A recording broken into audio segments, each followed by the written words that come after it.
بسم الله الرحمن الرحيم إن الحمد لله والصلاة والسلام على أشرف الأنبياء وعلى آله وأصحابه أجمعين أما بعد عزیز طلبہ، ہمارے بلوغ المرام کی حدیث سیدنا عامر بن ربیعہ رضی اللہ تعالی عنہ کی جو ہمارے سامنے روایت ہے، ہم اس کو آج انشاءاللہ یہاں سے شروع کریں گے۔ آپ میں سے کوئی اس کو پڑھ سکتا ہے؟ اگر آپ کے سامنے کتاب ہے تو براہ کرم اسے پڑھیے۔ وعن عامر بن ربيعة رضي الله عنه قال كنا مع النبي صلى الله عليه وآله وسلم في ليلة مظلمة۔ سیدنا عامر بن ربیعہ رضی اللہ تعالی عنہ کہتے ہیں کہ ہم تھے نبی اکرم صلی اللہ علیہ وآلہ وسلم کے ساتھ فی لیلۃ مظلمۃ، ایک اندھیری رات میں۔ فاشکلت علینا القبلۃ، تو قبلہ ہمارے لیے یعنی اس کی سمت معلوم کرنا مشکل ہو گیا۔ فصلینا، پس ہم نے نماز پڑھ لی۔ فلما طلعت الشمس، جب صبح ہوئی، سورج نکل آیا۔ اذا نحن صلینا الی غیر القبلۃ، تو ہمیں معلوم ہوا کہ ہم نے نماز پڑھی ہے قبلے کی دوسری جانب۔ فنزلت، تو یہ آیت کریمہ نازل ہوئی، فَأَيْنَمَا تُوَلُّوا فَثَمَّ وَجْهُ اللَّهِ، کہ تم جہاں کہیں بھی ہو، تمہارا رخ جہاں کہیں بھی ہوگا اسی طرف ہی اللہ کا چہرہ ہے۔ یہ بہت ہی اہم ترین مسئلہ ہے، قبلہ کی طرف منہ کرنا، اور ہمارے اسلام کے اندر قبلہ رخ ہو کر عبادت کرنا یہ انتہائی زیادہ مفید ہے، مسنون عمل ہے، اور اس میں سے بھی تمام عبادتوں میں نماز کی ادائیگی کے لیے قبلہ رخ ہونا یہ شرط ہے۔ نماز کی ادائیگی کے لیے قبلہ رخ ہونا یہ ہر مسلمان کے لیے شرط ہے۔ اب بعض اوقات ایسی صورتحال پیدا ہو جاتی ہے کہ جس میں انسان کو قبلے کا اندازہ نہیں ہوتا،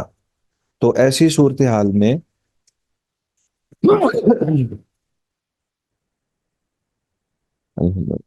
ایسی صورتحال میں ہمارے لیے جو مشروعیت ہے وہ یہی ہے کہ اللہ تعالیٰ نے اس بات میں رخصت عطا فرما دی ہے کہ اگر ایک انسان کو پتہ نہیں چل رہا کہ قبلہ کس جانب ہے، کس سمت ہے، تو اسے نماز تو بہرحال پڑھنی ہی پڑھنی ہے۔ اس لیے وہ اپنی نماز ادا کر لے، اور نماز کے بعد اگر اس کو یہ پتہ بھی چل جائے تو تب بھی اس کو دہرانے کی ضرورت نہیں ہے، ان کو دہرانے کی ضرورت نہیں ہے۔ یہاں اس بات میں تھوڑی سی وضاحت بھی ضروری ہے کہ جب ہم بیت اللہ کے سامنے ہوتے ہیں تو وہاں تو جہت قبلہ یعنی قبلے کی طرف منہ کرنا یہ انتہائی ضروری ہے، اور اس صورت میں ایسا نہیں ہو سکتا کہ ہم جو ہے وہ کسی اور طرف جو ہے وہ معمولی سا بھی گھوم جائیں یا پھر جائیں، بلکہ جہت قبلہ جو ہے باقاعدہ طور پر بالکل قبلے کا سامنے ہونا یہ شرط ہے۔ جبکہ جب قبلہ یعنی بیت الحرام بیت اللہ اور مسجد الحرام نہیں ہے تو اس موقع پر صرف جہت ہی کر لینا کافی ہو جائے گا، اور قبلے کی طرف منہ کرنا یہ کافی ہو جائے گا۔ بعض اوقات ہو سکتا ہے کہ معمولی سا فرق ہو جائے، تو ایسی صورتحال میں انسان اپنی طرف سے پوری کوشش کرے گا کہ وہ باقاعدہ طور پر جو ہے وہ نماز صحیح طور پر قبلے رخ ہو کر ہی نماز ادا کرے۔ لیکن اگر وہ معمولی سی کوئی اس سے کوتاہی ہو گئی ہے تو اس میں اللہ تعالیٰ اس کا مواخذہ نہیں فرمائیں گے۔ یہاں پہ جس طرح شیخ ابن باز رحمہ اللہ نے یہی فتویٰ دیا ہے کہ کوشش کر کے جس جانب کو بھی کوئی قبلہ رخ سمجھ کر نماز ادا کر لے گا اس کی نماز صحیح ہوگی، اگرچہ بعد میں اسے یہ علم ہو کہ اس نے غیر قبلہ کی جانب رخ کر کے نماز پڑھ لی ہے، اسے دوبارہ ادا کرنے کی ضرورت نہیں ہے۔ اچھا، یہی بہت سارے ائمہ نے یہ موقف بھی اپنایا ہے، تاہم فقہا کا اس بارے میں اختلاف ہے۔ احناف اور حنابلہ یہی کہتے ہیں۔ مالکیہ کا موقف یہ ہے کہ نماز اگر وقت باقی ہو تو اسے دوبارہ پڑھنا لازم ہے، اور شافعیہ کا کہنا یہ ہے کہ اس کا وقت باقی ہو یا نہ ہو اسے دوبارہ پڑھنا واجب ہے۔ راجح موقف وہی ہے جو کہ پہلے بتا دیا گیا ہے کہ اس کو دہرانے کی ضرورت نہیں ہے۔ تو اگر دوران نماز قبلے کا علم ہو جائے تو نماز میں ہی قبلہ کا رخ پھیرنا یہ مسنون عمل ہے، یا یوں کہہ لیں کہ صحابہ اکرام رضوان اللہ علیہ مجمعین نے مسجد قباء کے اندر ایسے ہی صورتحال جو ہے ان کے سامنے پیش آئی تھی، تو انہوں نے نماز کے دوران ہی اپنے آپ کو تبدیل کر لیا تھا کہ وہ پہلے بیت المقدس کی طرف منہ کر کے نماز پڑھ رہے تھے، اور پھر جیسے ہی ان کو یہ اندازہ ہوا کہ کسی آواز لگانے والے نے یہ آواز دی کہ بیت اللہ کو قبلہ بنا دیا گیا ہے، چنانچہ انہوں نے نماز کے اندر ہی اپنے رخ کو تبدیل کر لیا۔ تو اس سے یہ ثابت ہوتا ہے کہ اگر دوران نماز انسان کو یہ اندازہ ہو جائے، پتہ چل جائے کہ میں جہت قبلہ کے اندر کوئی غلطی ہے، تو اس کے اندر تبدیل کر لے تو وہ بھی درست ہے۔ ہاں جی، حدیث پڑھے گا کوئی؟ سر السلام علیکم۔ وعلیکم السلام۔ وعن ابی ہریرہ رضی اللہ تعالی عنہ قال قال رسول اللہ صلی اللہ علیہ وسلم ما بین المشرق والمغرب قبلۃ اخرجہ رواہ الترمذی الترمذی۔ وقواہ البخاری۔ سیدنا ابو ہریرہ رضی اللہ تعالی عنہ سے روایت ہے، رسول اللہ صلی اللہ علیہ وآلہ وسلم نے ارشاد فرمایا، مشرق اور مغرب کے مابین یعنی ان دونوں کے درمیان قبلہ ہے۔ اسے ترمذی نے روایت کیا ہے، اور امام بخاری نے اسے قوی قرار دیا، یعنی اس بات کو، یعنی اس روایت کو قوی قرار دیا ہے۔ اس میں یہ واضح کیا گیا ہے کہ مشرق و مغرب کے درمیان قبلہ اس بنیاد پر ہے کہ اللہ تعالیٰ نے جو جہت جو ہے وہ مراد لی ہے یہاں سے، کہ قبلہ رخ ہونا یہ ضروری ہے۔ اچھا، کچھ لوگ کہتے ہیں جیسے کہ مذکور ہے کہ جو لوگ کعبہ سے دور دراز علاقوں میں ہوں ان پر عین قبلہ رخ ہونا واجب نہیں، بلکہ ان کے لیے یہی کافی ہے کہ وہ اس سمت رخ کر لیں، یہی کافی ہے۔ تو یہ امام احمد، امام مالک اور ایک روایت کے مطابق امام شافعی کا بھی قول ہے۔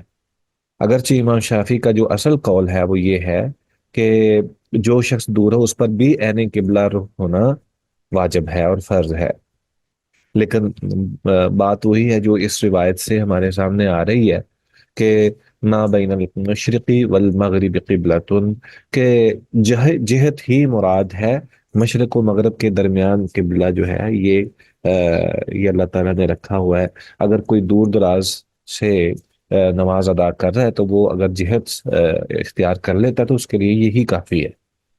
جی پڑھیے۔ وعن عامر بن ربيعة رضي الله تعالى عنه قال رأيت رسول الله صلى الله عليه وآله وسلم يصلي على راحلته حيث توجهت به متفق علیہ۔ متفق عليه زاد البخاري يومي متفق متفق علیہ۔ متفق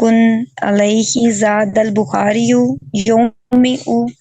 برأسه ولم يكن يصنعه في المكتوبات ولأبي داود من حديث أنس وكان إذا سافر فأراد أن يتوضأ استقبل بناقته القبلة وكبر ثم صلى حيث كان وجه ركابه وإسناده حسن۔ جزاک اللہ خیر۔ آپ نے حدیث پڑھی ہے، اللہ تعالیٰ آپ کو جزا دے۔ بس یہ ہے تھوڑا سا اس میں کوشش کر لیجئے ایک آدھ مرتبہ جو ہے وہ آپ قبل ازیں اس کو ایک دفعہ پڑھ لیں تاکہ آپ کے لیے کلاس کے اندر پڑھنا آسان ہو جائے، اللہ تعالیٰ آپ سے راضی ہو جائے۔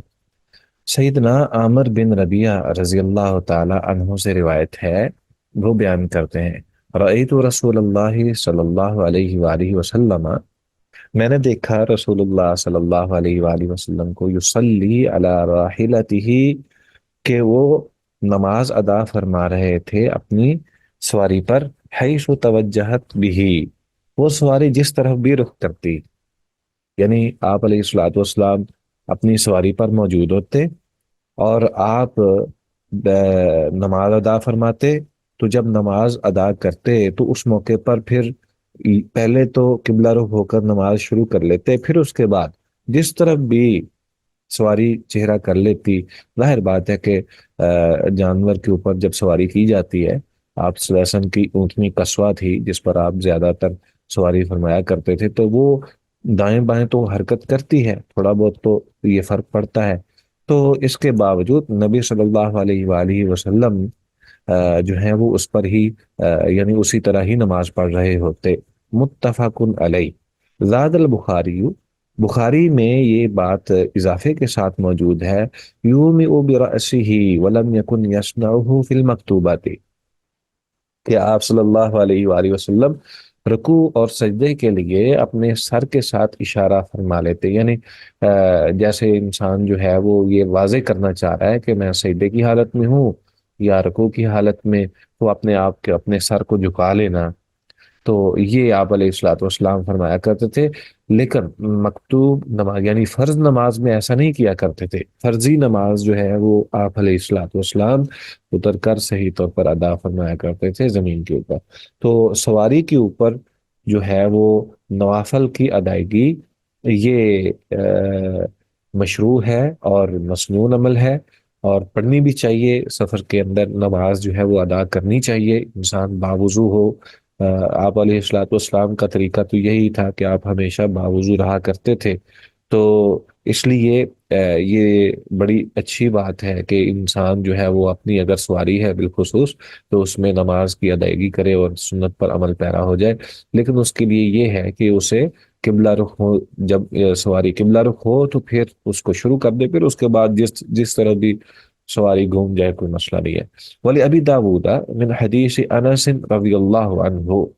ابو داود میں انس رضی اللہ تعالی عنہ سے ایک روایت ہے جس میں یہ اضافہ ہے، وَكَانَ إِذَا سَافَرَ فَأَرَادَ أَن يَتَطَوَّعَ، کہ جب آپ سفر کرتے اور نفلی نماز ادا کرنا چاہتے، یتطوع سے مراد نفلی نماز ہے، اور مکتوبہ سے مراد فرضی نماز ہے، جو ہم نے پہلی عامر بن ربیعہ رضی اللہ تعالیٰ عنہ کی روایت میں آخری جو لفظ پڑھا ہے مکتوبہ، اس سے مراد فرضی نماز ہے، اور یتطوع سے مراد نفلی نماز۔ اسی طرح استقبل بناقتہ القبلہ تھا، تو آپ علیہ الصلوۃ والسلام اونٹنی کا رخ پھیر لیتے قبلے کی جانب، فکبرا، پس تکبیر کہتے، ثم صلی، پھر نماز ادا فرماتے، حیث کان وجہ رکابہ، جس طرف بھی ہوتا چہرہ ان کی سواری کا، یعنی اس کے بعد جس طرف بھی سواری کا چہرہ ہو جائے تو اس میں کوئی حرج نہیں ہے، لیکن جب آپ علیہ الصلوۃ والسلام نماز کی ابتدا فرمایا کرتے تو اس موقع پر جو ہے وہ قبلہ رخ ہوتے۔ وَإِسْنَادُهُ حَسَنٌ، اس روایت کی سند جو ہے وہ حسن ہے۔ کتاب ہے جی ہمارے پاس بلوغ المرام من ادلۃ الاحکام، یہی ہمارے لیے جو ہے وہ کورس میں موجود ہے کتاب، اور اسی سے ہی ہم پڑھ رہے ہیں۔ یہاں پہ کچھ تھوڑی سی وضاحت یہ رکھی گئی ہے کہ بعض اوقات انسان جنگ کی حالت میں ہوتا ہے، تو ایسی صورتحال میں فرضی نماز بھی جیسے تیسے بھی ہو وہ ادا کر لے، اس میں بھی جہت قبلہ ہونا بعض اوقات ناممکن سی بات ہے، تو اس لیے اسے کوشش تو کر لینی چاہیے، لیکن اگر وہ نہیں کر سکا تو کوئی حرج نہیں ہے۔ اسی طرح جب انسان بائی ایئر سفر کر رہا ہوتا ہے یا ٹرین پہ سفر کر رہا ہے، تو ٹرین پہ سفر کرنا یا بائی ایئر سفر کرنا یا کشتی وغیرہ میں سفر کرنا، تو اس حالت میں چونکہ سفر بہت ہی زیادہ لمبا ہوتا ہے اور جہاز رک نہیں سکتا، نماز کے لیے ریل گاڑی کو روکنا بھی جو ہے وہ عام لوگوں کے لیے مسائل کا باعث بنے گا، تو اس لیے ایسی صورتحال میں سواری کے اوپر بھی فرضی نماز ادا کی جا سکتی ہے اور اس میں کوئی حرج نہیں ہے۔ جی کیا سوال ہے؟ چلیں آگے پڑھیے. السلام علیکم سر. وعلیکم السلام. سر یہ نمبرز کا ڈفرینس ہے نا، میرے پاس جو بک ہے اس میں اس نمبر پہ کوئی اور حدیث ہے. آپ کے پاس کون سی بک ہے؟ کنفیوژن. یہ بلوغ المرام ہی ہے میرے پاس نیا. ایک بک ہے جس میں 166 نمبر روایت ہم نے پڑھی ہے، اور دوسری جو ہمارے سامنے سکرین پہ ہے وہ ہے، آپ دیکھ لیں اسے. اب ہم نے جو اچھا پڑھنی ہے وہ 167 ہے، 167 مل گئی ہے. جی سر میرے پاس بھی یہی سیم بک ہے، 167 آتی ہے ابھی میرے پاس بھی حدیث. جی سر حدیث نمبر کا فرق ہے، میرے پاس بھی جی جو بک جی ہے. میں وہی ڈھونڈ رہی تھی، کنفیوژن ہو رہی. ٹھیک ہے ہاں میری جی، بھی. جی جزاک اللہ. جزاک اللہ. پیج نمبر بھی ڈفرینٹ ہے اور حدیث نمبر بھی ڈفرینٹ. ہاں جی یہ ہمارے پاس 167 ہاں ہے. دونوں کے پاس سیم ہے، ہماری دوسری بک ہے. ہاں جی ہاں جی ٹھیک ہے. چلیں جی پڑھیں. جزاک بسم اللہ. اللہ.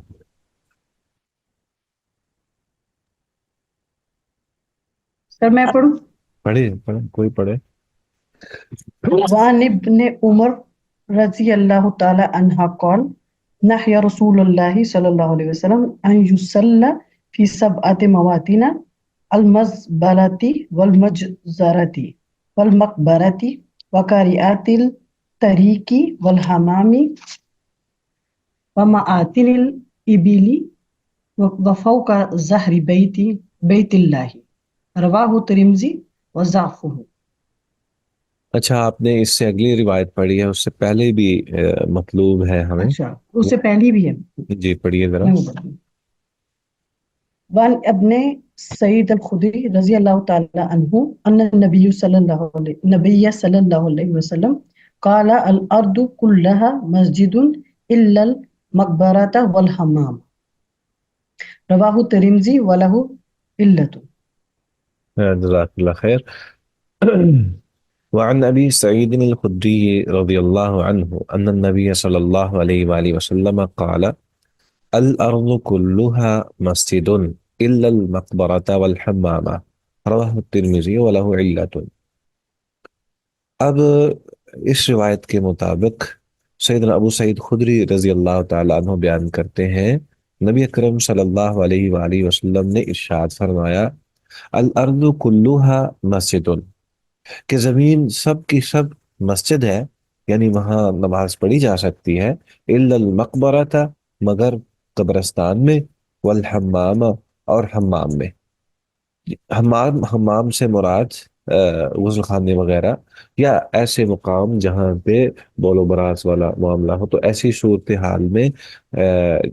جو ہے وہ نماز نہیں پڑھنی چاہیے، وگرنہ پوری نماز ہی مسلمانوں کے لیے سجدہ گاہ ہے، یعنی وہاں پہ سجدہ کیا جا سکتا ہے، نماز ادا کی جا سکتی ہے. اب آگے بھی اگلی روایت کے اندر جو ہے وہ کچھ مزید 7 چیزوں کو تخصیص کر کے نبی اکرم صلی اللہ علیہ وآلہ وسلم نے مزید اس میں وسعت پیدا فرما دی ہے کہ یہاں نمازیں ادا نہیں کرنی. ابن عمر رضی اللہ تعالی عنہما سے روایت ہے کہ بلا شبہ نبی اکرم صلی اللہ علیہ وآلہ وسلم نے منع فرمایا یہ کہ نماز پڑھی جائے فی 7 مواطن 7 مقامات پر. سب سے پہلے المزبلاتی، پہلی جگہ کوڑا ڈالنے کی جگہ، یہاں پہ روڑی وغیرہ اس طرح کی، والمجزراتی اور جہاں جانور ذبح کیے جاتے ہیں سلاٹر ہاؤس وہاں پہ، والمقبرتی اور قبرستان، وقارعۃ الطریقی اور عام رستوں میں، والحمامی اور حمام وغیرہ میں، ومعاطن الابلی اور جہاں اونٹوں کو باندھا جاتا ہے وہاں اس مقام پر، وفوق ظہر بیت اللہ اور بیت اللہ کی چھت پر. رواہ ترمذی وضعفہ،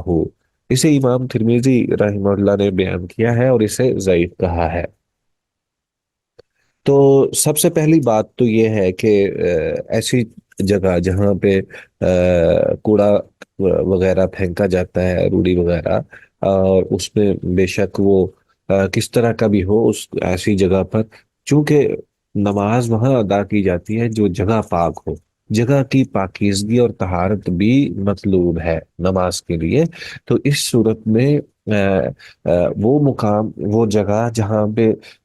کوڑا وغیرہ پھینکا جاتا ہے، یہ جگہ پاک نہیں ہوتی، کیونکہ وہاں پہ ہر قسم کی گندگی بھی پھینکی جاتی ہے، تو ایسی جگہ پہ نماز پڑھنا یہ درست نہیں ہے۔ اچھا، یہاں پہ ایک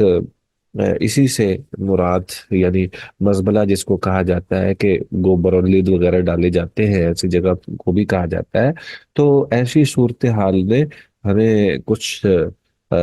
ہم نے کچھ دیکھا ہے کہ دیہات وغیرہ میں گوبر وغیرہ کی لپائی کی جاتی ہے، یعنی صحن جو ہے وہ پہلے پتھر وغیرہ نہیں لگائے جاتے تھے، یا فرش وغیرہ نہیں بنائے جاتے تھے، کچے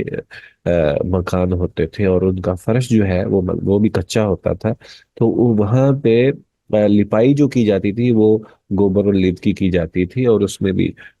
ظاہر بات ہے کہ کچھ ایسی چیزیں بھی شامل کی جاتی تھی۔ تو اس بارے میں یہ بات تھوڑی سی وضاحت طلب ہے کہ اگر حلال جانور کا گوبر وغیرہ ہو، تو جب وہ خشک ہو جائے، ایک تو ہے وہ گیلا ہے، تو ایسی صورتحال میں تو وہ بہت گندگی کا باعث ہے اور پلیتی کی طرف ہی جائے گا، لیکن جب سورج کی تپش وغیرہ سے، سورج کی گرمی کی وجہ سے وہ باقاعدہ طور پر خشک ہو جائے، تو حلال جانور کا جو گوبر ہے اس پہ بعض اوقات اس کو کہا جاتا ہے کہ وہ پاک ہو جاتی ہے جگہ، اور وہاں پہ نماز ادا کی جاتی ہے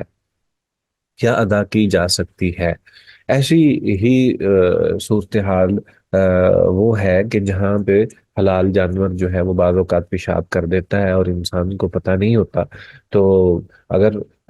دھوپ کی وجہ سے وہ پورے نشانات وغیرہ ختم ہو چکے ہیں، تو وہاں پہ اگر کسی نے نماز پڑھ لی ہے تو اس کی نماز وغیرہ ہو جائے گی، اس میں کوئی حرج نہیں ہے۔ ٹھیک ہے، ہاں جی۔ باقی چیزیں معروف ہیں، مجزرہ سلاٹر ہاؤس میں ظاہر بات ہے کہ علائشیں ہوتی ہیں، گندگی ہوتی ہے، جانوروں کے جو بدبو والی چیزیں بھی وہاں پہ پھینک دی جاتی ہیں یا وہاں پہ ہوتی ہیں۔ تو دوسری چیز یہ بھی ہے کہ دم مسفوح جو ہے وہ بھی وہاں پہ گرا ہوا ہوتا ہے۔ ہمیں پتہ ہے کہ جانور کا وہ خون جو اس کی رگ سے، شاہ رگ سے نکلتا ہے، وہ دم مسفوح کہلاتا ہے، اور وہ پلیت ہوتا ہے۔ اگر وہ کپڑوں کو بھی لگ جائے تو اس کو دھونا فرض ہو جاتا ہے، اس کو دھونا فرض ہو جاتا ہے۔ البتہ وہ خون جو کہ گوشت وغیرہ سے لگتا ہے، ایسی صورتحال میں نماز جو ہے وہ اس نے اگر وہ پڑھ لے تو امید ہے کہ نماز اس کی ہو جائے گی۔ البتہ ہمیں خُذُوا زِینَتَکُمْ عِنْدَ کُلِّ مَسْجِدٍ سے ہمیں یہ بات واضح ہو رہی ہے کہ خوبصورتی اختیار کرنی چاہیے، زینت کے ساتھ مسجد میں آنا چاہیے، گویا کہ ہم جب نماز پڑھیں تو اپنے لیے وہ کپڑے منتخب کیے جائیں جو کہ سب سے اچھے ہوں، پاکیزہ ہوں اور صاف ستھرے ہوں۔ ضروری نہیں ہوتا کہ ایک پاکیزہ چیز ہے وہ اچھی بھی لگ رہی ہے، تو نہیں، بعض اوقات کپڑے جو ہیں وہ بہت سارے ایسی صورتحال ہوتی ہے کہ ایک تو کام کاج کرنے والے کپڑے بھی الگ ہوتے ہیں، تو اسی طرح نماز کے لیے بھی انسان کو وہی پاکیزہ اور صاف ستھرے کپڑے جو ہیں وہ استعمال کرنے چاہیے۔ ٹھیک ہے، اسی طرح مقبرہ قبرستان کے اندر نماز پڑھنا، چونکہ یہ اللہ تعالیٰ کے لیے ہی، ہم اللہ کے سامنے ہی جھکتے ہیں، اور اس میں مشابت ہے کفار کے ساتھ۔ نبی اکرم صلی اللہ علیہ وآلہ وسلم نے جیسا کہ ارشاد فرمایا کہ لعن اللہ الہودا والنصارى اتخذوا قبور انبیائہم مساجدا، کہ اللہ تعالیٰ یہود و نصارہ کے اوپر لعنت فرمائے کہ انہوں نے انبیاء کی قبروں کو سجدہ گاہ بنا لیا تھا۔ تو اگر کسی انسان کی نیت نہ بھی ہو کہ وہ کسی قبر کو سجدہ کر رہا ہے، تو اس علاقے میں جہاں پہ وہ قبرستان ہے، ایسی صورتحال میں وہاں پہ نماز ادا کرنا جو ہے یہ شرعی طور پر جائز نہیں ہے، وہاں پہ نماز ادا کرنا یہ جائز نہیں ہے۔ ہمارے اس ملک پاکستان میں بعض اوقات آپ دیکھیں گے کہ مسجدوں کے اندر قبریں بنی ہوئی ہوتی ہیں، اور وہ اس بنیاد پر کہ جس شخص نے ابتدا میں وہ مسجد بنائی ہوتی ہے، اس کے ساتھ مدرسہ وغیرہ بھی ایسی جگہ ہوتی ہے، تو وہاں پہ قبر بنا لی جاتی ہے، اور اس کو اس بنیاد پر یہ کہہ کر جائز کہہ دیا جاتا ہے کہ جی نبی صلی اللہ علیہ وسلم کا روزہ جو ہے وہ بھی تو مسجد کے اندر ہی ہے۔ ایسا ہرگز نہیں ہے، حقیقت یہ ہے کہ روزہ تو نبی اکرم صلی اللہ علیہ وسلم کی قبر جو ہے وہ تو گھر میں تھی، سیدہ عائشہ کے گھر میں، یعنی نبی صلی اللہ علیہ وسلم کے گھر میں ہی تھی. تو یہ انبیاء علیہ الصلوۃ والسلام کے لیے خصوصیت ہے کہ وہ جہاں کہیں وفات پاتے ہیں وہیں ان کی قبر بنا دی جاتی ہے. تو نبی صلی اللہ علیہ وسلم جہاں فوت ہوئے وہیں ان کی قبر بنا دی گئی ہے. تو اس دور میں مسجد الگ تھی اور گھر الگ تھا. بعد میں جب توسیع کی ضرورت پڑی ہے تو مسجد نبوی جو ہے اس کی وسعت کر دی گئی ہے. تو وہ جو حجرہ ہے یا وہ قبر ہے وہ درمیان میں آ گیا ہے. تو مقصد یہ ہے کہ اس کا اس کے ساتھ تعلق نہیں ہے، نہ ہی کسی اور کو اس بات کی اجازت دی جا سکتی ہے کہ وہ ایسی صورتحال اختیار کرے. کیونکہ مسجد نبوی میں بھی نماز ادا کرنا، وہاں بھی نیت جو ہے وہ یہی ہے کہ ہم مسجد نبوی میں نماز ادا کریں، اور جس علاقے کی جانب وہ روزہ ہے اس علاقے میں نماز پڑھنا بھی وہاں پہ ایسی جگہ نہیں ہے کہ وہاں نماز ادا کی جاتی ہے. تو اس لیے اس کو اس انداز سے، اس لیے اس کو جو ہے وہ منع کر دیا گیا ہے کہ مقبرے میں نماز ادا کرنا یہ جائز نہیں ہے. اسی طرح شارع عام میں نماز ادا کرنا، شارع عام میں نماز ادا کرنا یہ لوگوں کے لیے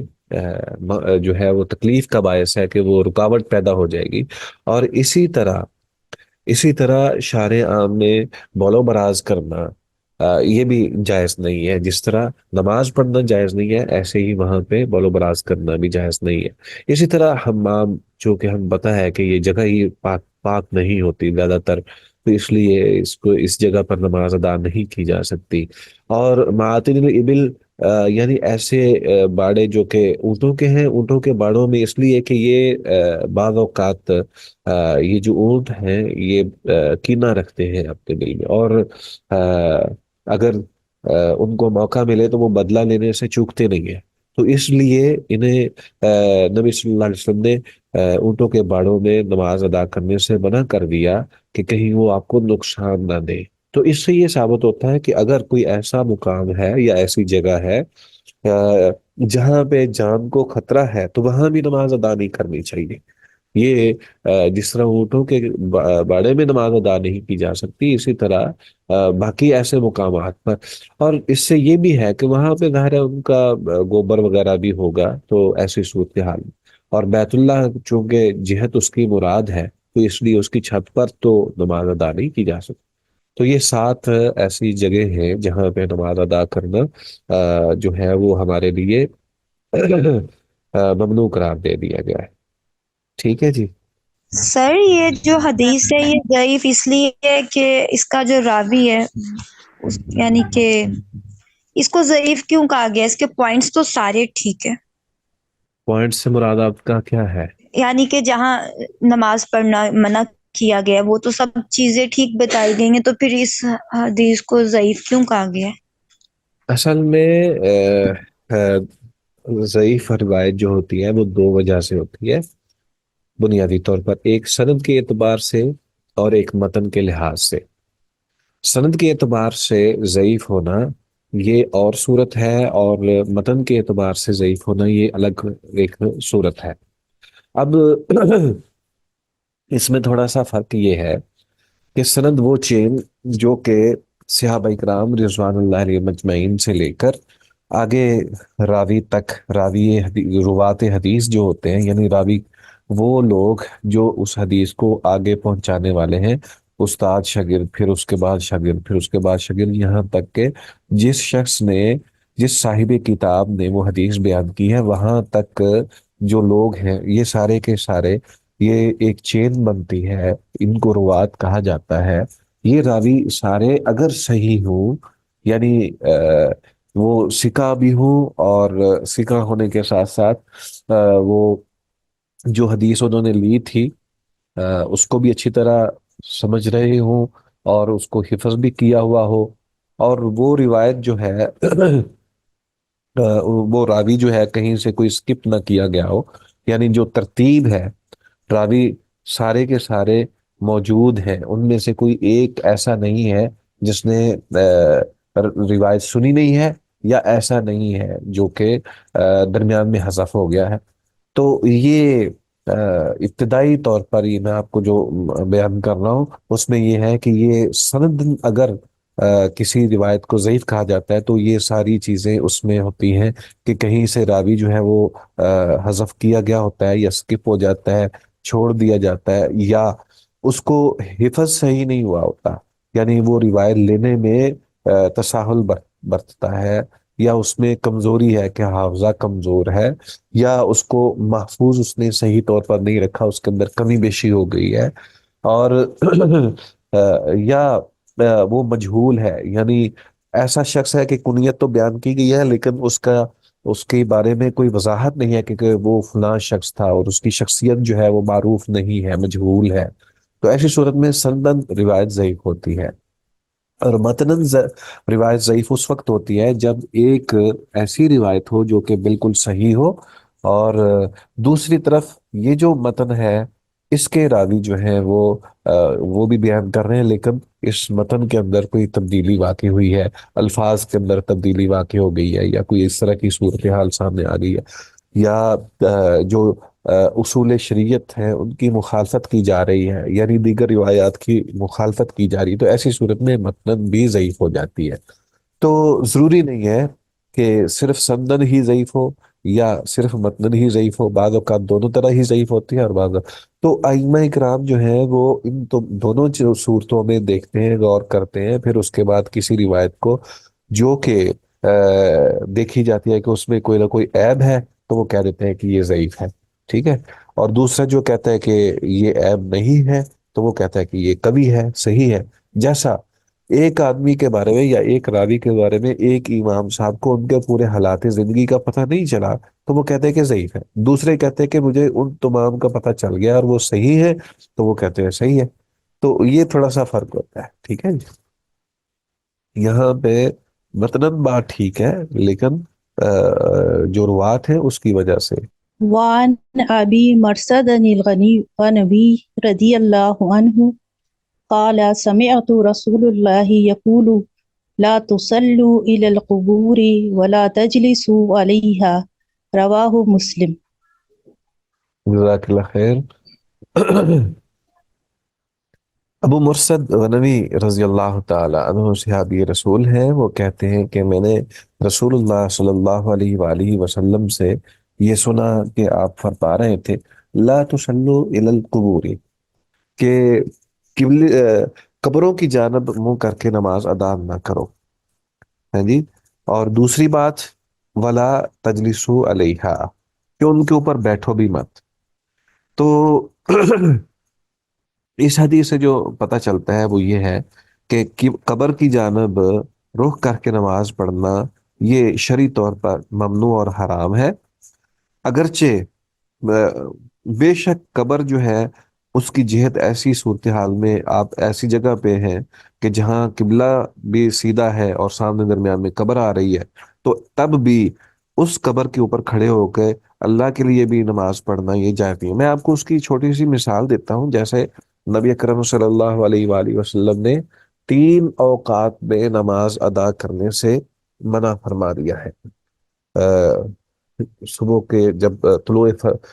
آفتاب کے موقع پر اور غروب آفتاب کے موقع پر، اور جس وقت آفتاب جو ہے وہ نصف النہار پہ ہے، تو ایسے موقع پر کیونکہ نبی صلی اللہ علیہ وآلہ وسلم نے فرمایا کہ شیطان ایسے موقع پر جو ہے وہ سورج کی طرف چلا جاتا ہے اور کہتا ہے کہ میں نے اس کے سینگ جو ہیں وہ ان کے ساتھ لگا دیتا ہے، اور وہ کہتا ہے کہ میں جو ہے لوگ میری عبادت کر رہے ہیں یا یہ میرا وقت ہے۔ تو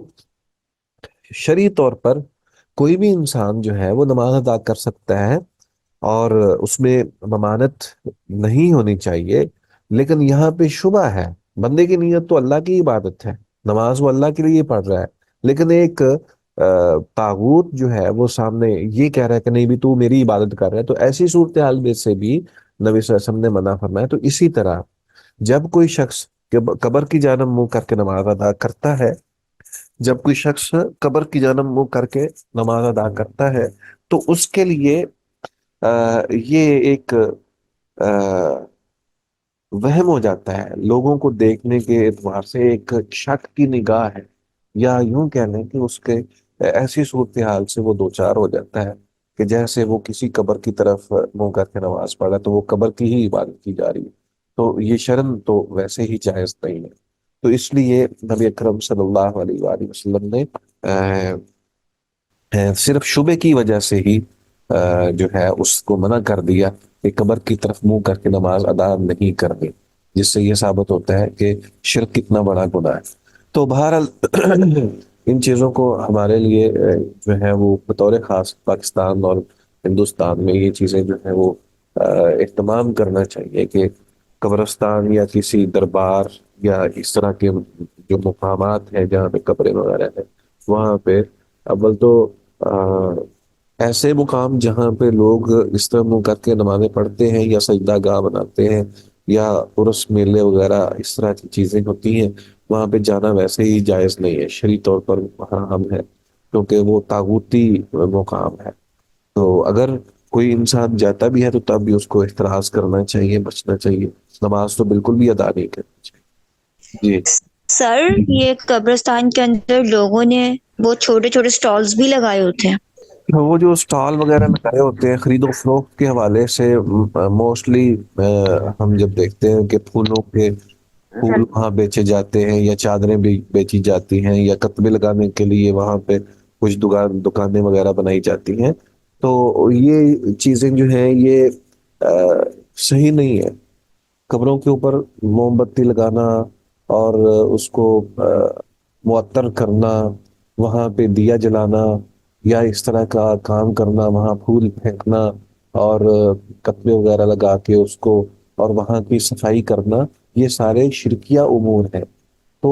ہر وہ شرکیہ امر جو بالآخر جو ہے وہ شرک کی طرف لے کے جا رہا ہے تو اس کو شریعت نے حرام قرار دیا ہے۔ تو وہ شخص جو یہ چیزیں بیچ رہا ہے اس کے لیے بھی یہ حرام ہوگا،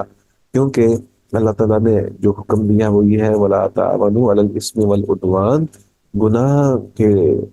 گناہ اور ظلم زیادتی کے ساتھ کسی کا تعاون مت کیجیے۔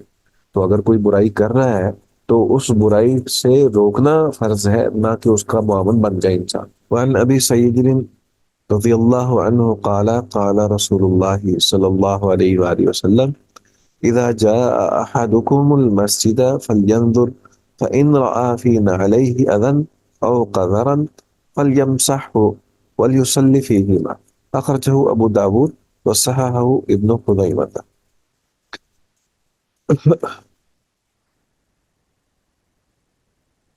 وعن أبي هريرة رضي الله عنه قال قال رسول الله صلى الله عليه وآله وسلم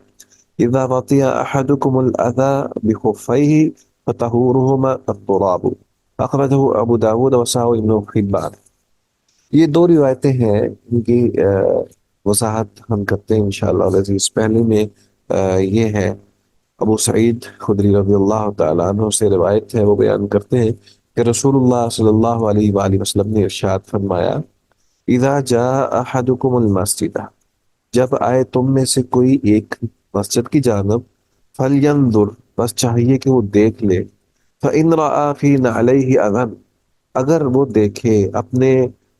جوتوں میں اذن، کوئی گندگی پلیتی وغیرہ والی چیز، او قذرن، یا ایسی چیز جو کہ ناپاک ہے، یعنی جو بول و براز ہے وہ، فلیمسحہ، بس اسے چاہیے کہ وہ صاف کر لے، مل لے کسی چیز کے ساتھ، یعنی اس کو صاف کر لے، ولیصلی فیہما، اور چاہیے کہ وہ نماز پڑھ لے ان دونوں میں۔ اخرجہ ابو داود وصححہ ابن خزیمہ۔ وعن ابی ہریرہ رضی اللہ عنہ قال قال رسول اللہ صلی اللہ علیہ وآلہ وسلم،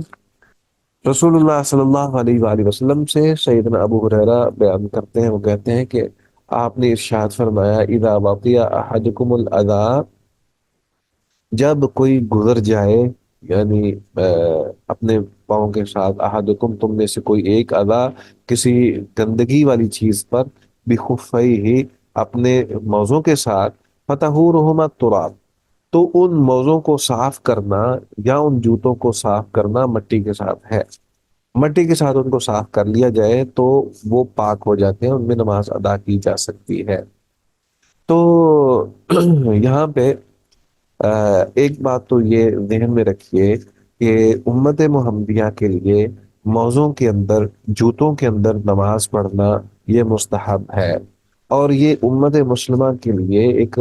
اللہ تعالیٰ نے اعزاز رکھا ہے، خصوصیت عطا فرمائی ہے کہ یہ پچھلی امتوں میں اس طرح نہیں تھا۔ نبی اکرم صلی اللہ علیہ وآلہ وسلم نے اس بات پر فخر کیا ہے کہ یہ چیز جو ہے وہ اللہ تعالیٰ نے ہمارے لیے آسانی کے طور پر فرما دی ہے کہ ہم اپنے جوتوں کے ساتھ نماز پڑھتے ہیں،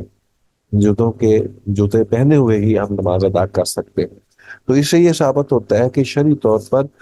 جوتوں کے ساتھ نماز پڑھنا یہ مستحب عمل ہے، اس میں کوئی حرج نہیں ہے۔ دوسری بات یہ ہے کہ جوتے، ظاہر بات ہے کہ انسان پہن کر چلتا ہے تو اس کو کوئی نہ کوئی گندگی وغیرہ لگ جاتی ہے۔ اب کیا اس گندگی کو دور کرنا یہ ضروری ہے؟ بالکل ضروری ہے، لیکن مٹی کے ساتھ ہی کافی ہے۔ اس کو باقاعدہ طور پر دھونا اور صاف کرنا، اس کی قطعی طور پر ضرورت نہیں ہے، مٹی ہی ان جوتوں کو صاف کر سکتی ہے اور یہ کافی ہوگا۔ اچھا، یہ ہم نے دو حدیثیں جو ہیں اس سلسلے میں ہم نے پڑھ لی ہیں، ان سے یہ ثابت ہوتا ہے کہ مٹی جو ہے یہ پاک کرنے والی چیز ہے، مٹی پاک کر دینے والی چیز ہے۔ اسی طرح کا ایک واقعہ آتا ہے نبی اکرم صلی اللہ علیہ وآلہ وسلم کے حوالے سے، بڑا معروف واقعہ ہے، اور اس میں یہ ہے کہ نبی صلی اللہ علیہ وآلہ وسلم نماز ادا فرما رہے تھے۔ جب نماز کے دوران ہی آپ قیام کے اندر تھے کہ آپ نے اپنے جوتے اتار دیے، تو آپ کو دیکھ کر تمام صحابہ رضوان اللہ علیہم اجمعین نے بھی اپنے جوتے اتار دیے۔ جب نماز ختم ہوئی تو آپ نے پوچھا کہ آپ نے جوتے کیوں اتارے ہیں؟ تو انہوں نے عرض کی کہ اللہ کے نبی، ہم نے آپ کو دیکھا کہ آپ نے نماز کے دوران ہی جوتے اتار دیے تو ہم نے بھی اتار دیے۔ تو آپ صلی اللہ علیہ وسلم نے فرمایا کہ میں نے تو جوتے اس لیے اتارے تھے کہ جبریل نے مجھے بتایا کہ آپ کے جوتوں میں گندگی لگی ہے، تو اس لیے میں نے اتارے ہیں۔ تو ثابت یہ ہوا کہ نبی اکرم صلی اللہ علیہ وآلہ وسلم جوتوں کے ساتھ نماز پڑھا کرتے تھے، اور صحابہ کا یہ عمل بھی رہا ہے۔ اب دور حاضر میں ہمارے لیے اگر کوئی ایسا موقع ہے کہ ہم جوتوں سمیت نماز ادا کر سکتے ہیں، جیسے انسان انفرادی طور پر یا سفر کے اندر ہوتا ہے اور وہ جوتوں کے ساتھ نماز ادا کر لیتا ہے، تو اس میں کوئی حرج نہیں ہے کہ وہ جوتوں کے ساتھ نماز ادا کر لے، اس میں کوئی حرج نہیں ہے، بلکہ یہ ایک مستحب عمل ہے اور سنت کے مطابق ہے۔ دوسری بات یہاں پہ یہ بھی ملحوظ رہنی چاہیے کہ دور حاضر میں ہمارے ہاں چونکہ باقاعدہ طور پر یہ ہوتا ہے کہ یہاں پہ فرش وغیرہ اور قالین بچھائے جاتے ہیں اور اس طرح کی دیگر چیزیں ہوتی ہیں، تو ایسی صورتحال میں مسجد کو خراب کرنا یا نظافت کو خراب کرنا، یہ بات عقلاً درست نہیں ہے کہ انسان جو ہے وہ اچھے بھلے قالینوں کے اوپر جو ہے وہ اپنے جوتے وغیرہ جو ہے وہ لے کر چلا جائے، تو یہ بات مناسب نہیں لگتی۔ البتہ اس سے ہٹ کر انسان کو یہ چاہیے کہ اگر ایسی جگہ ہے جہاں پہ جوتوں کے ساتھ نماز ادا کی جا سکتی ہے تو اس میں کوئی حرج نہیں ہے، اسے ادا کرنی چاہیے۔ ہاں جی، یہ آج کا ہمارا سبق یہاں تک ہی ہے۔